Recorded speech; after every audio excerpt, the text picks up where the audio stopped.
প্রবাল দ্বীপ সেন্ট মার্টিনে পর্যটক সীমিত করার সিদ্ধান্ত নিয়েছে সরকার। এর অংশ হিসেবে নভেম্বর মাসে পর্যটকরা যেতে পারবেন, কিন্তু রাত্রিযাপন করা যাবে না। ডিসেম্বর ও জানুয়ারিতে পর্যটকরা যেতে পারবেন এবং রাতেও থাকতে পারবেন, কিন্তু প্রতিদিন 2000-এর বেশি নয়। আর ফেব্রুয়ারিতে সেন্ট মার্টিন পরিষ্কার পরিচ্ছন্ন করার কাজে পর্যটক যাওয়া বন্ধ থাকবে। বাকি 8 মাস কি হবে সেটি পরিষ্কার করে না বলা হলেও বাস্তবতা হলো ওই সময়গুলোয় পর্যটকরা সেন্ট মার্টিনে যেতে পারবেন না। গেল অক্টোবরে এমন সিদ্ধান্ত জানানো হয়, তারপর থেকেই সেন্ট মার্টিনে এই নভেম্বরে যাচ্ছে না কোনো পর্যটক। এতে স্থানীয় বাসিন্দাদের মতো বিপাকে পড়েছে ওই দ্বীপের কুকুর সহ নানা ধরনের বন্যপ্রাণী।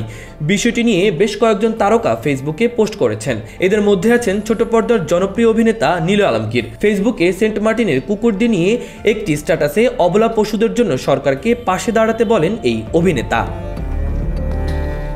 নীল আলমগীর লিখেছেন, সাংবাদিক ভাইদের অনুরোধ করব, আপনারা প্লিজ সেন্ট মার্টিনের কুকুরদের নিয়ে কিছু লিখেন। সরকারকে তো দায়িত্ব নিতে হবে।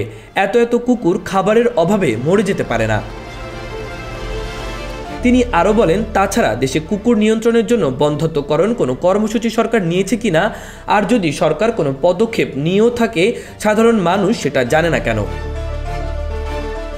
এই পোস্ট দিয়েছেন অভিনেত্রী তানিয়া বৃষ্টি ও সামিরা খান মাহি। তারা সবাই সরকার সহ সাধারণ মানুষকে কুকুরদের পাশে দাঁড়াতে বলেছেন। তাদের পোস্টের নিচে মন্তব্যের ঘরে অনেকেই সাধুবাদ জানিয়েছেন। তারাও সরকার সহ সংশ্লিষ্টদের দায়িত্ব নিতে বলেছেন। মাহবুবুর রহমান ইমন, খবর সংযোগ।